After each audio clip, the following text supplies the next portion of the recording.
What's up, you guys? Episode 8 of the Greens podcast. We're here with a very special guest. What's up, Mace? How you doing? Welcome to the Greens podcast. Thank you for having me. I've been wanting to get you on for weeks. Okay, thank you for inviting me.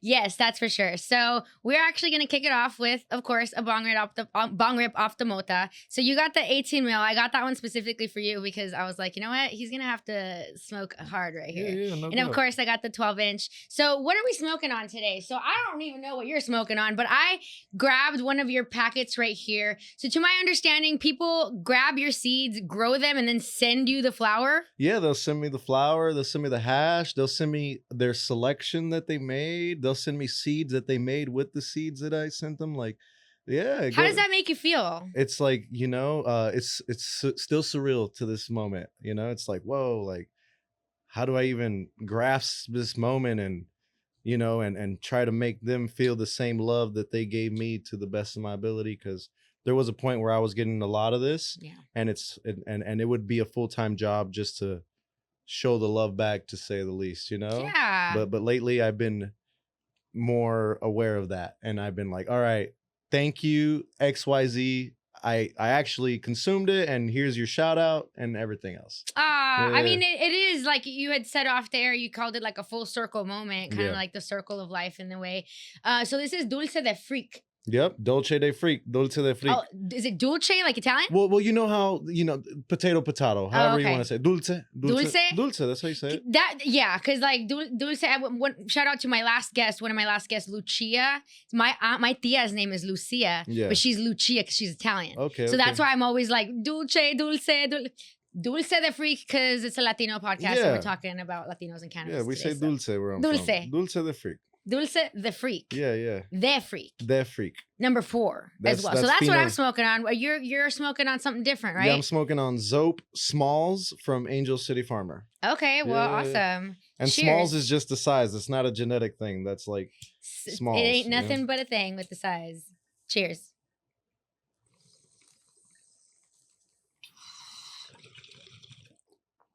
Oh, wow.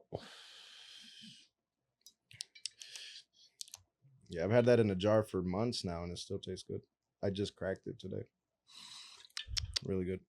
I'm gonna have to get another hit of this one. Let me see. That one's good. Explain your flavor profile. Mine is Zaza, straight, like, that it's like a Z gas would be the best way to describe the profile. You're smoking on Dolce de Uva Cross the Freak Show, which is like a grapey, creamy variety, sugary. Yeah, this is I get the berry punch at the end. I got it when I opened up the bag. Yep. Where I was like, that is straight berry. That is totally berry punch. Totally, if you say that's berry punch, why the fuck not? And I'm not even being sarcastic. Like, that could totally be berry punch. Yeah. It was berry punchy when I smoked it, that's for sure. It was really delicious. Good. So I want to first kind of intro you. I feel like, so full disclosure, we met on the freaking airplane coming home from Barcelona. I sat down and this fool sits down next to me and I was like, he kind of seems familiar a little bit. I'm out here on the internet doing my thing, and sometimes I come across some people. Sometimes I come across people in the actually in real life, and I feel like you just look familiar, but I wasn't sure why. And then we unpacked, during while sitting next to each other, like where I knew him from. And so a brand that I worked with for a brief moment was following you on their Instagram. And I remember going in there and then they would tell me like, oh, we're trying to get seeds from him. And then allegedly you said, nah, allegedly. I don't know that, but that's kind of, I remember like seeing your online presence and knowing that about you, but that was it. And so when I saw you kind of step on the plane, I was like, who is this fool? So tell us, who is this fool? I'm just Edgar Peña, I'm a smoker, that's terrible identification, but like I'm a Masonic smoker on Instagram, and I'm just like a passionate grower who loves to garden, grow the plant as well as consume the plant. And I just happen to, make myself a figurative seat at the table of peers in the game. And I kind of made a podium for myself, and I have a, kind of a following, and I kind of just like never planned on it, but here we are, you know? That's who I am. Yeah, I love that, you know, a lot of journeys in our lives, you know, sometimes we didn't plan for it, sometimes we did. You know, we talked a little bit on the flight home. Most of the time just everyone fell asleep except for this one crying baby who would not quit. I got to give it to that one baby, cried almost the entire time. But the little bit that we did chat, you know, we talked about kind of your journey here. Like I would love to kind of know, you know, how you made it to this point. You know, you mentioned kind of not having this as a plan. You know, how much was this not a plan? I mean, there was a certain point in my life where I was happy with where my identity was. Like I was happy with being a pharmacy technician and being able to pay my rent. Like I was like, cool. We like, not that we plateaued, but we're good. Like mom's happy, I'm happy. I mean, that's a good job. Like we're chilling, you know, I capped out at XYZ money, but you know, I'm happy. And you know, my hobby turned into something that I was good at, and I had a calling, and the hobby outweighed, you know, the identity I had made for myself at that time. And here we are, you know, like that it just happened naturally. I didn't know. You know, the day did revolve around a sack of weed, sadly, since I was like 15 years old. Like the day literally revolved around a sack of weed. Like, oh, as soon as school is done and the parents are happy and the grades are good, like I'm gonna go smoke weed. And that was every day, you know, as much as they'd be like, yo, stop smoking weed, we'd really appreciate it if you stop. I always, like, you know, I loved it, so I never stopped. And so you were asked, like, can you stop? Of course, every single day of my life till I was like, maybe they probably caved in probably like 4 years into, you know, 15 to like 19. They're like, you know what? No, probably 18. You know, when my dad bought me a pound of weed when I graduated high school because he was so happy. Oh, wow. Yeah, he's like, you know what? Fuck it. You love weed. You graduated high school. You're not that bad. This is what you like. Here's a pound of weed. And it was kind of like a business proposal, to say the least. But I didn't really look at it like that. And you know, I didn't flip the sack, to say the least. And it was really good weed, phenomenal. Have you smoked weed with your dad since? No, you know, we smoked weed probably together one time, and it was super awkward because my dad gets into gangster mode when he smokes. You know, he's all like he just goes full gangster. You know, like he turns into Craig from Friday when he's hanging out with Smokey. Like he's like, what? You know, and I'm just like, yo, chill, I'm your son. You know, so I got to be careful. That's interesting. Yeah. You know, like, I mean, I've heard that about, you know, foods and senses, how like it can bring you back to that like place in your memory, you know? And I think in terms of weed, like it's fascinating to think that you could revert to like that time in your life. I mean, I can say that there are a few OG strains out there, like the actual clear OGs. I'm from LA, so like I've always grown fire. I've smoked really good quality LA grown flower.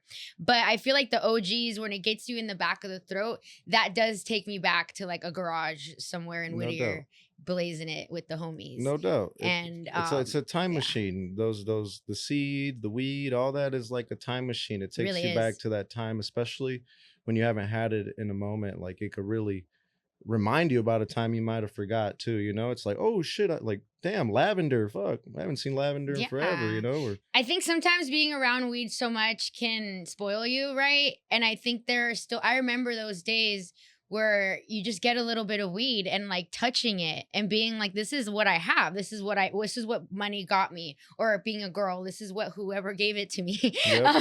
Like, and this is what I have. But now sometimes, you know, I admit that like being in the weed industry too, where I get weed anywhere from people trying to do business or people just being kind. And I've had to remind myself of the intentionality behind what I have the privilege to smoke, right? Yeah. And it hurts me too, thinking of that, because I'll have, you know, samples sent to me, copious amount of samples, and you know, I know what I like, and sometimes, you know, hey, how was it? And I'm just like I just look away. Hey, how was it? And I'm just like, I'll just keep looking away and hope sometimes they get the message, but sometimes they're like, hey, how was it in the privates? And I'm like, look, bro, like it wasn't that good, you know, and I'm sorry. And then it gets to the point also where it's all like, it's so much and it becomes a full-time job where it's all like, fuck, like I want to smoke it all and please don't stop sending it because, you know, I'm still interested in the things that I am going to like, but fuck, it's a job. I'm a dabber, you know, I can only smoke so much, you know, it takes time to smoke a gram, and, you know, you add all those grams up, that's all time spent. So, you know, but I am very appreciative of all the offerings that get blessed my way, and they're never over, you know, looking, and I'll never take them for granted, because I've been in a situation where the floodgates are just open and things are just coming in, to where it's all like, where'd everything go? So where it's all like, oh, you motherfucked everybody, and you took it for granted. And now I'm like mustering up a better character, to say the least. Yeah. I mean, it's tough. If people throw you, you know, whatever, you're right. You're not always, you know, always going to like it. But I think that, you know, having respect for it is always important, especially when you have more of it, bringing it back to that respect for the growers, respect for the seed, the breeders. I want to touch on that a little bit, because I think that personally in my career, I focus on marketing and PR of cannabis. Like I sell the weed in different ways, shapes and forms, but I've never been a grower myself. It wasn't until a project that we had with one of the brands that I worked with, where it was a spotlight on breeders. And I pitched this idea to my colleagues, and I was like, let's do like interviews with them. Let's bring them to the farm and let's talk about what they do, and like in a granular way, so that people have respect for it. And they greenlit this, and we hosted some amazing breeders at the farm, and we had a full-on film crew there, and I just interviewed them, and I asked them kind of like about their process. And so many of them were so passionate, but I also got to have a learning lesson in terms of the importance of the breeding process. And I feel like sometimes that's lost for people. They buy an eighth at a dispensary and they think that's where it comes from. You know, I deal with that education process with glass all the time too, where it's like, where's your bong from? It's at the smoke shop. Well, no, there's a backstory there. I would love to hear more about like a crash course on the importance of breeding in our industry, and how that's the backbone of the cannabis that people are buying. What do people really need to know? So my breeding, you know, evolution, I just started making seeds, breeding, whatever you want to call it. And, you know, it started just like, I love to grow. I love growing. I want to grow as much as possible. I want to be the best grower that I can be, with the tools that have been provided, with, you know, how I just kind of ended up in life. So that's kind of where I was. And I'm just kind of doing things that I like. You know, I vibe with this crew. I like those strains. Let's grow those, right? And it turned into, hey, I want to know what everything is. Like, I'm not going to leave it up to chance or an anecdotal to tell me what a strain is like. I'm going to grow it physically and get a VIP front row seat to it. So that like, it was always just passion for growing. And then it turned into, oh, I know what I like and what a lot of things are. Let's mold that into something more feasible. So safe to say, when I first started making seeds, I was just making shit. Like everyone wants to say like, yo, what was the intention? Oh, we're just kind of making stuff and learning things as we go, and locking in that. Now I know we're locking in that time frame with fresh seed stock and repopulating it and putting it in people's hands, which was kind of like just kind of keeping the ball juggling, as opposed to just putting it in the back burner, putting it in the fridge, never using any of these genetics to see the light of the day, which is what I kind of identified down the road. I'm just doing shit. And now that I've done all that, it's like, oh, you did that. You might have just been thinking you were doing shit, but this is what you actually did. And now that I'm in a position where it's all like, yo, I like these flavors and these flavors only. Yeah, I got these, and I made seed populations with them, and they're an offering. But now I'm like really honing in on things that I like, because I like everything. Weed is magnificent, but there are some aromas and tastes that I prefer to smoke more than others. And there's hundreds of aromas, but I am very like, I like gas, sour, Skittles, candy, fruit, and funk. And then everything else kind of gets put to the side. I won't stop making seeds with them, but I'm going to be spotlighting more so these 6 general flavors. And that's where I come in as a breeder. It's a vision. So I heard you say you create a seed. Like, how do you, what's the process? Is there a way that you can kind of break it down for those on the outside here? It's quite simple. So there's you know, there's super articulate, you know, collegiate persons that could really give you all the dope jargon to explain this. But all in all, you know, you pop a regular seed is what it's known as. And in regular seeds, there's male and female plants. You let the male and female plants grow with each other.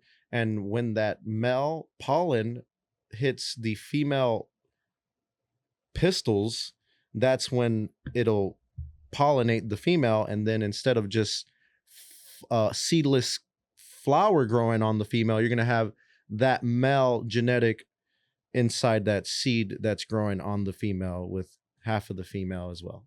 Oh, okay. Well, 25, 25, 50. So yeah, some of the jargon that I found online regarding like breeding was like pollinate, like that like is that what's pollen chucking? Pollen chucking is just like people want to say it like a derogatory term, like oh, it's a negative thing. Yeah, like well they could use it like, oh, he's just a pollen chucker, like, and the way they mean it is it's all gatekeeper mentality, like oh, I do it better than you, or oh, what do you know? It's type of that thing. But all in all, everybody's pollen chucking. Everyone's just making seeds, you know, and that's what I've learned. Like my whole to this day, people just want to say. And it's like, dude, like, where are you at? And where's your, like, show me your passion. Where's your garden, you know? Yeah. And all in all, like, the ones that are kicking ass and taking names, they're never throwing shade. They're usually busy working. That part. The people who are actually, you know, worth a damn aren't spending their time calling someone. So basically, a pollen chucker is like, oh, shit. Shots fired. Like, is that a thing? Pretty much. And then some people kind of like reversed it and used it like, oh, I'm a pollen chucker. Like, that's what I am. Like, you know, we're pollen chucking. Like, who cares, you know? But some people are like, pollen chucker. Like, what? Like, no, like I'm a breeder. No, I'm a world-class breeder. Like, I see. So it's like in a way kind of like minimizing, like trying to humble the position when it's actually pretty impressive. Yeah, call it whatever you want. Just don't forget to call it award-winning pollen chucker. That part. I love that. I mean, hell, they're gonna keep talking, you know, at that point. So what is it that people need to know in terms of when they're buying, you know, flower from a shelf? Like, is it like normal for someone buying at a dispensary to ask about like breeders or like crosses or that kind of stuff? Is that, when does it become? Unfortunately, that would be like maybe some dispensaries, depending on, you know, where you're at and how, you know, invested they are into culture, and that being like a sales pitch or like what's going to keep them alive. Like most of the time you're just going to be like, the people that are selling it to you are just the worker there, you know. It's just like, they're like, how do you feel about that? Do you think that needs to change? That's life. If like you don't go into fucking McDonald's and ask them like about beef, you know what I mean? Should we start doing that? That's what I'm saying. Like, it's one thing that doesn't happen. There's a place for that. There's a place for that. McDonald's corporate. And no, it's like being a fan of meat. If you love weed, go do research. Go to the right places. Go Google it. Go become a fan. Don't ask fucking questions to the guy that is getting paid $20 an hour. Right, you know, and yes, some of these guys might be very knowledgeable, but don't expect that from them. That's like that's irrational to me. Right. And to me, it's like when people ask me questions, sometimes I give it to them, but sometimes like, bro, like I did the research. And it's not hard to do research. Google is free. I mean, you got to pay for Wi-Fi, but McDonald's Wi-Fi is free. Like, go do a little bit of legwork, and I will give you the same energy back. I don't want to surround myself with people that want everything handed to them. I want people that are like a little bit. Yeah. But also when you hand it to people, you kind of rob them of that experience, right? And if you really want someone to feel good about something, like really have that experience for yourself, right?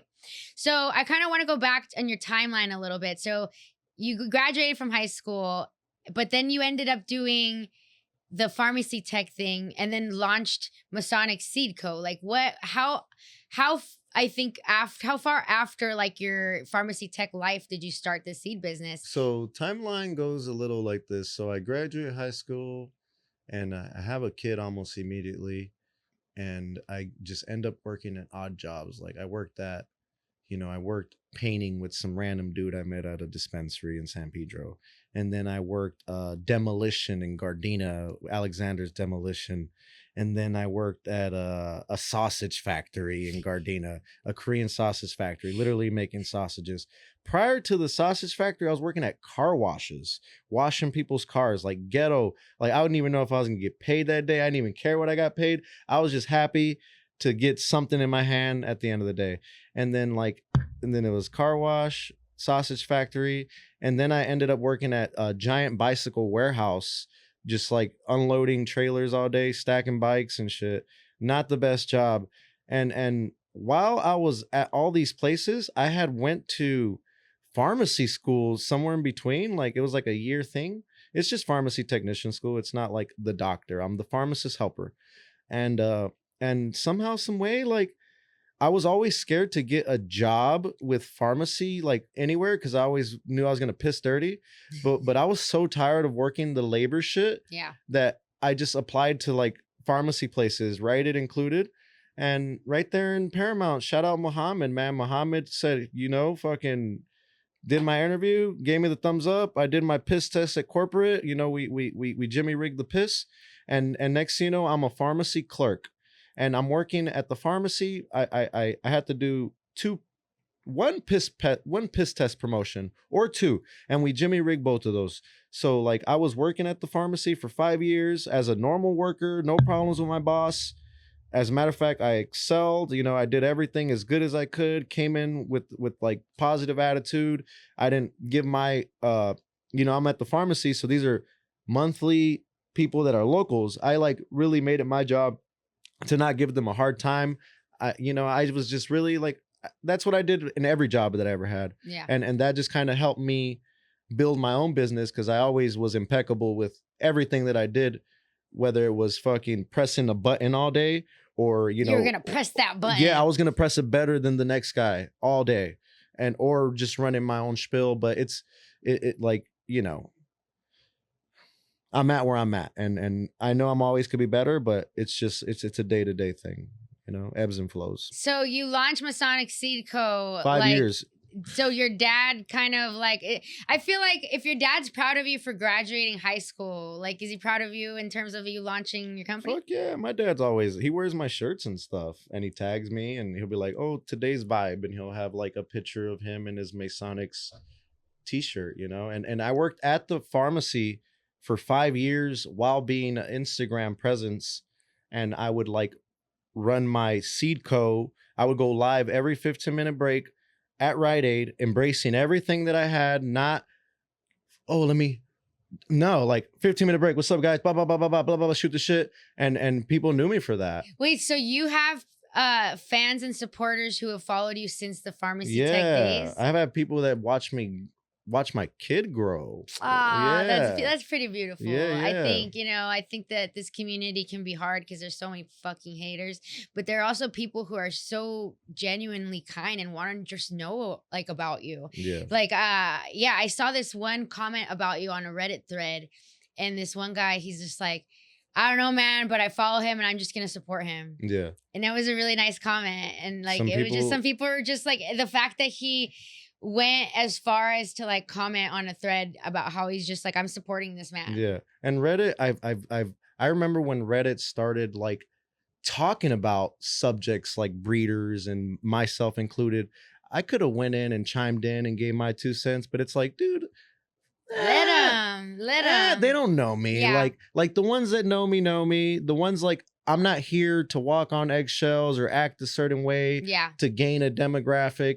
I'm 100% me, take it or leave it. And I'm usually, I try to be chill. I try to be chill. I don't try to be like, damn, he's spazzing. Yeah, I spaz sometimes, but you should too, We all spaz. Let it out. Let it out. Some people are too afraid to not spaz and to not seem a certain way, but like, then you end up bottling it and you're going to spaz anyway. So just freaking let it out, right? Yeah, I let it out sometimes. And people love it. So your dad's out here wearing your shirt. Like, was your whole family like this? So you are Latino, you're Mexican. Would love to kind of know the dynamic with your family. Yeah. Yeah, they all support. So on the opening day of my store, when I had a store down the street right here on Fairfax, across the street from Cantor's and next door to Stravinsky's and Wolf's Tyler the Creators is right there. Like I could point at all these stores. My store was right there. Like our store opening emphasis was we let it be known. Like my dad had lowriders parked, and we had an Aztec regalia dance, and we had mariachi, right? So like and I think we had like damn, where was I? frescas, you know? Yeah, it was a nice okay. opening. So like we embrace our culture. Like my dad, he loves Spanish music and shit. Like we'll be at his house and they'll be partying and he'll be playing fucking whatever Spanish music. I'm sorry to cuss. And he has lowriders, and you know that's like a Latino urban type of thing. And you know we're Mexican through and through, and it's in our family. Like my mom talks very fluent, nice Spanish, you know, like when she's talking to her sisters and her cousins and all of them and their daughters. And my mom's side of the family, very Mexican. Like they're very in touch with their roots. Yet they embrace though your career change though? That's pretty rare, no? I've ever since I was a kid, I've always been, I'm Junior. Junior smokes weed. Junior's a good kid. Even though Junior smokes weed and he's actually chill. Like we support Junior. Junior's a good boy.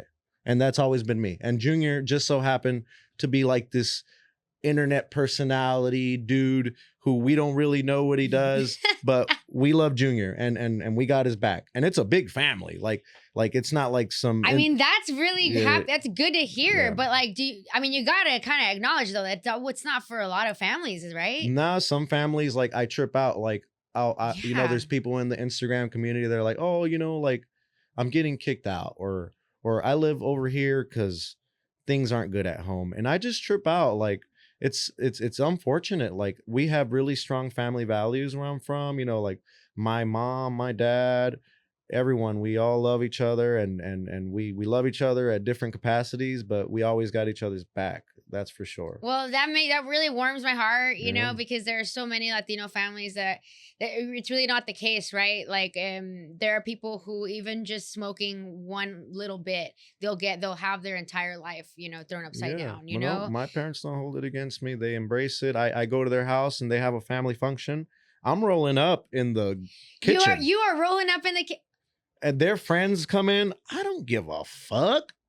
Respectfully. Yeah. Well, you're also an adult. You guys are drinking, getting hammered. I'm not doing that. And I am respectful enough to move a little bit out the way. I'm not just sitting at the family table. You're not blowing your abuelita, I go a little bit here. I go a little bit there. And my grandma knows, like my grandparents know, like I have my grandpa Adan passed away like 2-3 years ago recently. But like they all know exactly who I am. I don't hide it. And they love me, and I'm a nature boy. Like I'm not like, oh, he's just a weed boy. No, he's a nature boy. Like he loves animals. Like just like my grandpa Cande and my grandma Sofia had like lush backyards full of trees and stuff. I'm the same way. Like I'm not just like, oh, mocoso nomás fuma todo el día. Nah, mocoso, pero le gusta todas las cosas de nature, you know? He loves nature. I think that maybe what your family has seen is that you just have a person that has their head on straight and a good heart. And like, they just smoke weed.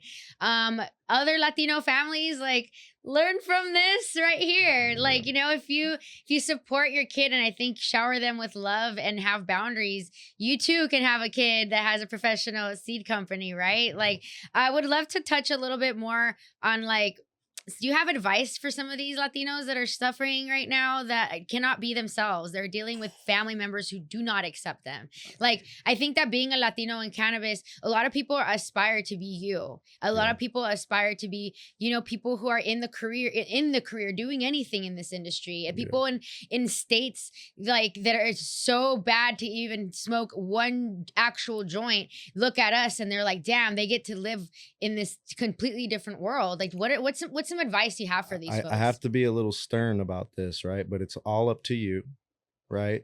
Don't get in the way. Be useful. You know, if you're living with a loved one, like you gotta kind of listen to them. And then once you got your wings on and you've made your own little cubby, then you could do whatever the hell you want. But by that point, you're gonna learn why they babied you so much, because they were afraid of the big machine that could suck you up. But just like, it's all up to you. You can't blame it on nobody. If you got to work from 6 to 10 for a while. You got to work from 6 to 10. We live in LA, bro. Times are different and things are hard, and that's all you can do. That's all you can do. All you can do is work and apply yourself and just be outstanding as you can. And it's hard. It's really hard out there, but once you get the roll going, it just becomes normal. You'll be fine. Yeah. So listen to that, people. Like, I feel like that's a really good advice because I think people just think it's so easy, right? You do have to pick up a shovel and get to work at some point. And I think over time, if you do enough good work, you know, that's how your career advances. Yep. So you launch Masonic Seeds. Did you launch with Wilson already created, or when did you create that? No, Wilson. So I've been growing since about like 2010, 11. And then I probably hopped on Instagram around 2016. And when I hopped on Instagram, I noticed everybody has a moniker, a seed company, a weed company, so on and so forth. I was already selling weed, selling shatter, and whatever product I could muster up, you know, in my space prior to Instagram without any labeling or anything. I'm a dude. I knocked at your door at the dispo. I was like, hey, I got some weed. And you're like, what the fuck? You got a Pokemon shirt on? I'm like, I got weed, bro. Trust.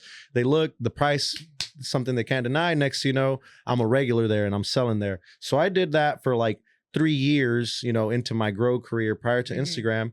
And I hop on Instagram and everybody has seed companies and stuff. So I'm like, oh, the moniker that I chose for myself on Instagram, I'm a person that like, I don't like change. And it kind of just stuck. Like Masonic Smoker, that was my name. I didn't change it. I didn't change my name 3 times. No, it's just Masonic Smoker. Yeah. I'm Masonic Smoker. That's it. And so it's Mason Jars, right? Mason Jars, so, yes. Yeah, tell us a little bit about that, because I think when we first met, that was like probably one of my first questions to you. Yeah. Like, what the fuck? Because initially I thought of the Masons, right? The Freemasons. Right. No. What's up with the name? We used to use a lot of Mason jars to cure weed. I would always be surrounded by them because I would grow tons of weed and I would always cure it. And I say that because it really never made my weed taste better. It just kind of made it feel better. But whatever. My Mason jar, that's where the name came up. It was Masonic Smoker, and it came from the Mason jars, but that kind of turned in, and I let it turn into like everything that it kind of became. And I use it for like, you know, branding, to say the least. Like I'll play into the whole Masonic Illuminati likeness, and next I think it was a good pivot for you to embrace it. And I think that I love what you guys have done. I really love like the artistic t-shirts that you guys do. Yep. Like I feel like what drives that creativity? So it's just like hobbies, being very like hobby-esque, like having interest in quirky things like cartoons and embracing it, where people might hide that. Like, oh, you like Pokemon? Like there used to be a point where people had to grow out of it, you know, where I never did. I can identify with that. And I'm just like, I like it. You know? Have you been to Japan? I've never been. Yeah, I've never been. But I love everything like that. Go. Yeah. Do it as a family trip. Yeah, too. That's where I need to go. I feel like my first couple trips to Japan, I felt very embraced and seen, because I like kawaii as like I've always liked it.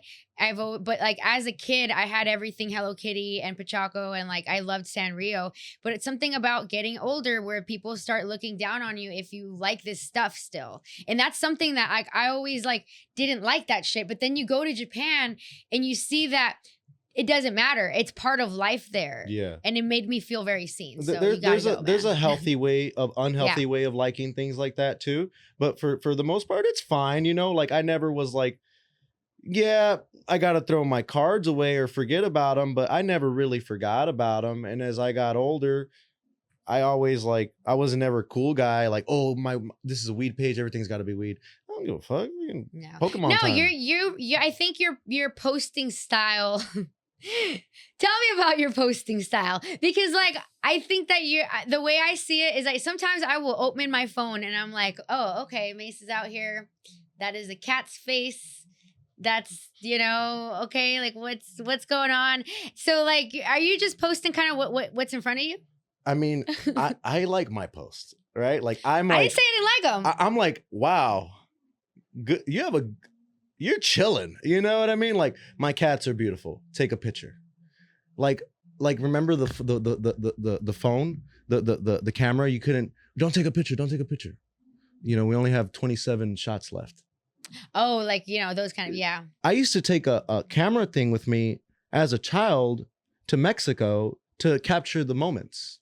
I've always been into it. Yeah. It's never been like no, it's free. Get it up, you know. You pay for more. Yeah. Instagram's free. I think that, you know, we talk about this a little bit off air, but I think people think too much about like what they want to post and then they don't end up posting at all. And like, I think that we all can learn a little bit about just like get it up.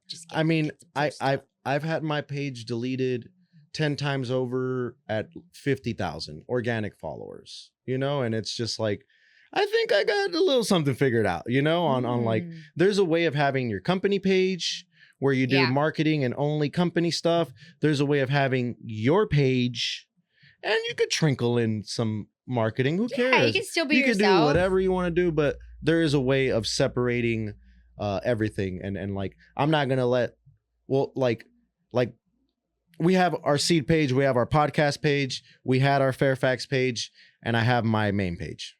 Yeah, and it's just like it's a little Masonic like ecosystem in that way, right? And they all bounce each other. We have something similar with Mota Glass and Latinas and cannabis. You know, I feel you. I feel the vibe. Yep. So back to the creation of the Wilson strain.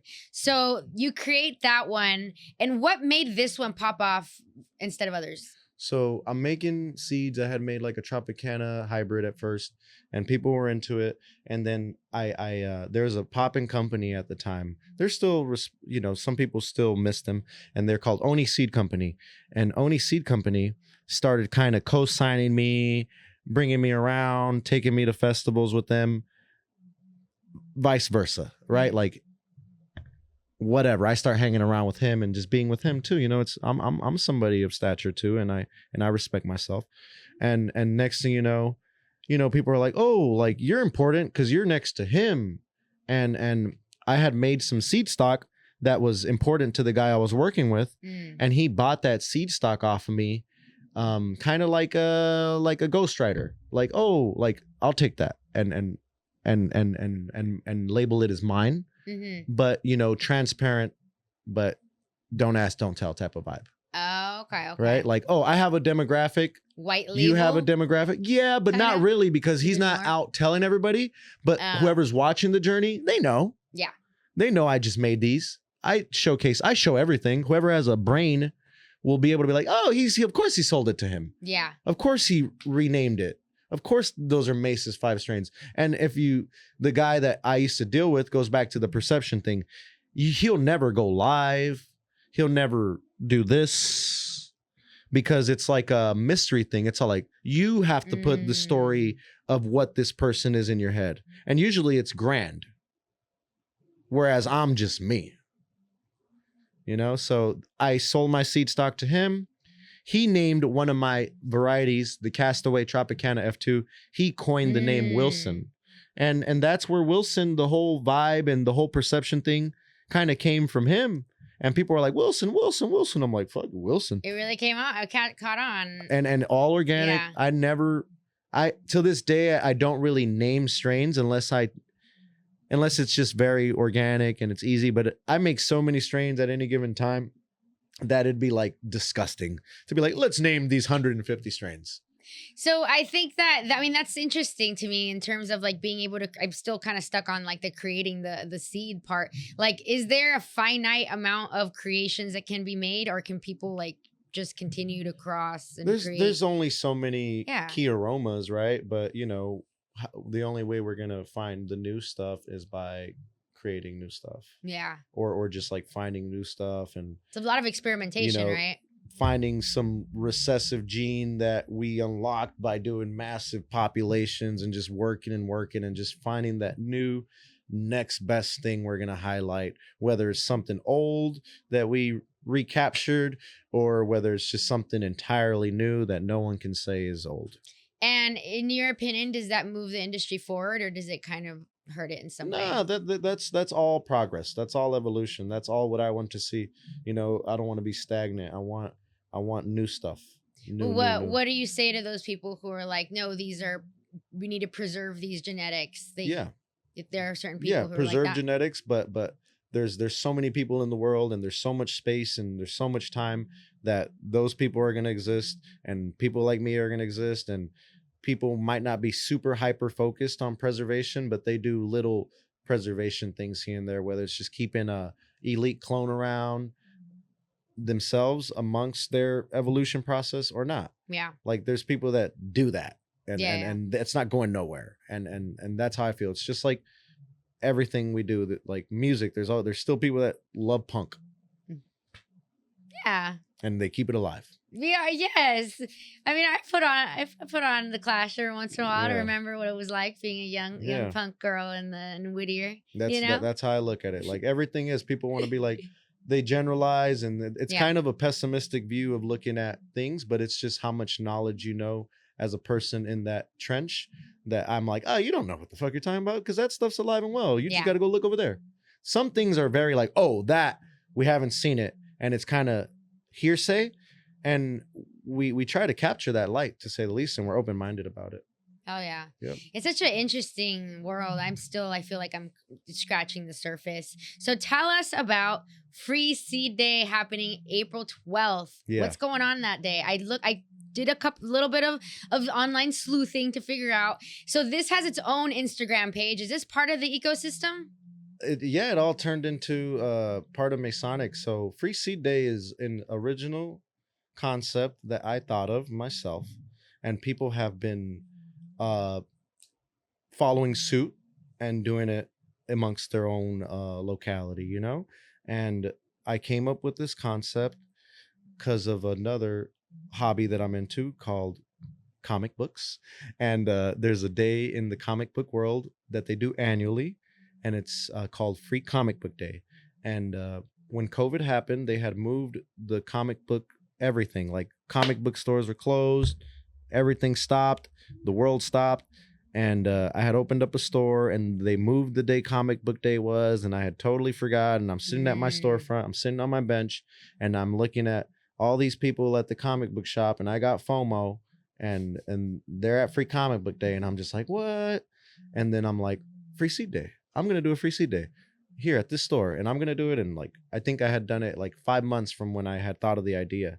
And I had a storefront here in Fairfax, and I reached out to as many people as I could, and we had like a scrimmage Free Seed Day, to say the least.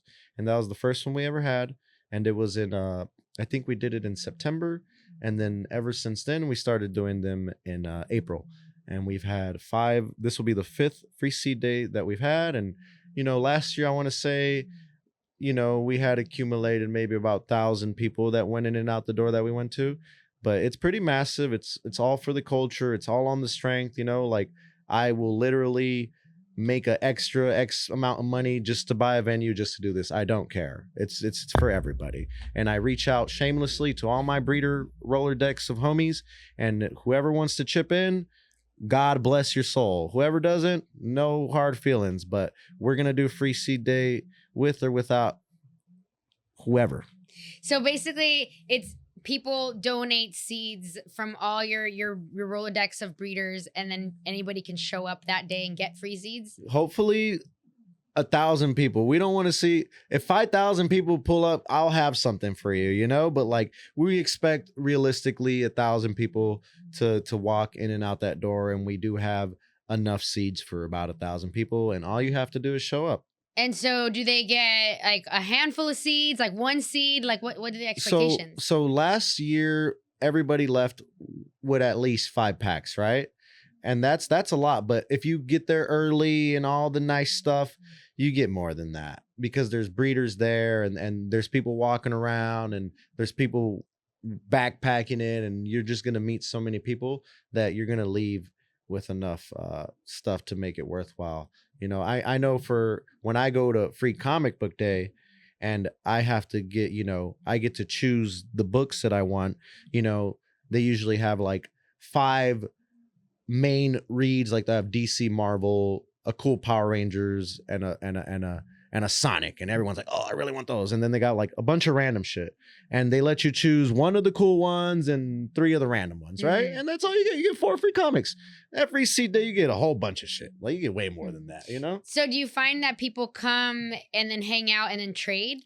Is that happening? I've kind of seen it. I don't encourage it because it could become a total mess, you know, or maybe I just don't know what. I'm just xenophobic and I just don't know. What are you doing? You know, don't do that. You know. Yeah. Well, what are the best practices? Like, are you encouraging people to come and bring backpacks and like that kind of stuff? No.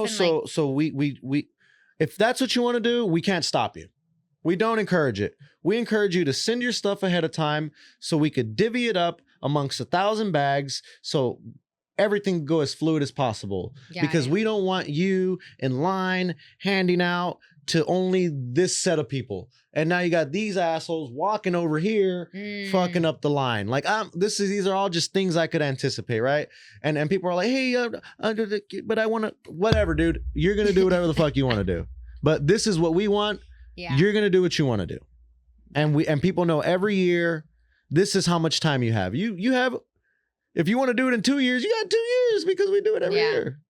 And it's always like right before 420. It's always the weekend before April 20th, and that's how it's been the past 3 times at least. And is there a reason behind the date? Yeah, I mean, 420. Why would I take away from that grand date? You know, there's stressful. There's people that throwing better parties than me for that day. I know what I'm good at. Wait, so this is a party as well? I mean, might as well be. Okay, so where is the location of this? It's at Thunder Studios. Thunder Studios in Los Angeles? In Long Beach. In Long Beach. Yeah. And Thunder Studios is, what is it? It's a whole ass venue. It's a whole venue. People line up, get the free seeds, and then they can hang out? Yeah, they go check out the booths. Oh, there's booths. Yeah, see all the activations. Okay, what are the activations? I mean, we got sponsors this time. Okay. So we let a lot of the nut and showcasing go to the sponsors, you know, major nutrient companies, things like that. I wish I knew which ones they were off the bat. Let me actually shout them out right now. Yeah, no, we can totally cut and bring back. Let me, it's going to be quick. I'm going to shout them out real fast. It's all right here. Because these guys really threw down on Free Seed Day. That's what's up. And these people got the cultures back, apparently. And as soon as it loads, like, I'm trying to... Hey, I believe you. I fully believe that you have sponsors. Yeah. So usually I muster up all the vendors myself. And I get a bunch of people in the community to get a booth and help me cover the nut. But this time, since we've had a lot of, like, big hot shot, you know, big time companies help us with this. Shout out LA Garden Supply as well for helping us with this. I didn't really have to muster up a bunch of vendors. So I'm actually in the point right now where I'm actually going to reach out just to some homies that I know have products to offer and maybe kind of just give them a juke price on a table just to, you know, just to not waste anybody's time. Can brands still get involved? Are booths already sold out? No, there's no booth sold out. You can hit me up. Brands looking to get involved in Seed Day. All these people, Faven, Arroyo, Kaya, Indoor, Sun Hydro, Vita Wool, BioAg, you know, LA Garden Supply, shout out Good Greens. All these people, Connect Community, all these people, they really helped chip in on this whole Free Seed Day thing because I've always done it on the strength of my pocketbook. This is the first time where I'm kind of, you know. You're letting other people get in on it, right? I think that ultimately what you're doing, I want to get at the heart of Seed Day. Are you promoting like innovation or like strain? Like what is at the heart of like Seed Day? I think it's just like, this is the heart of fruit. This is the heart of the plant. Like just the energy that I'm trying to capture is not let's go make some money. It's all like, no, like it's fucking Santa Claus time. Like let's do the holiday thing, you know? Let's just call our homies, throw the party. Fuck, I'm happy because everybody's happy. That's the vibe. Like, okay, yeah, I'm envisioning Seed Day. I'm envisioning a lot. Are you having like food? Are you having like all that kind of stuff? There's food there. Oh, okay, so we can come and hang out. What time does it start? Starts at 10, it ends at 5. And 10 a.m., 5 p.m. Okay, so it's an all-day thing. Yeah, okay. It could have been longer, but I'm trying to go home. Well, man. yes. We got a Canna Daddy here. And also, by the way, you're a little girl. You guys that's her mini-me right there. Yeah, that's my little twin. You guys look exactly like each other. That's my twin. You have a beautiful family. Your lady's here too, right? Yeah, she's in the yes, back, I'd love to get. I just said hello to her. So, but thank you so much for joining us. Where can people find your work? How do you like people to contact you? What don't you like? Like, let me know. How can we reach you? All right. You can only buy Masonic Seeds at MasonicSeeds.co. Okay. don't get scammed. Don't buy them off anywhere else, right? You can reach me at my personal email at edgarmasonic@outlook.com. Those are the two most definite ways to talk to me. Then there's Instagram, which some people still get bamboozled, but I have a main page, Masonic Smoker 4.0, and that's my main page. And then you'll kind of see all the pages I associate with in my bio. But the first two are the only things that matter. Masonic Seeds Co primarily, Masonic Seeds Co, and then my email, edgarmasonic@outlook.com. And I can answer any question on that email because that's like the most professional. Yeah, it is. I think people sometimes want to just hit the DM, and like DMs are cool to a certain extent, but you got to get it off the DM to actually be doing stuff. Yep. And yeah, I'm really proud to support your work and to support Free Seed Day. I think that what you're doing here, bringing it back to that intentionality that we kind of started talking about in the beginning of the episode, right? When you're smoking out there, you guys, like remember to think about who grew it and how, and also like the storyline that got it into your hands. Right? I think people got to remember that.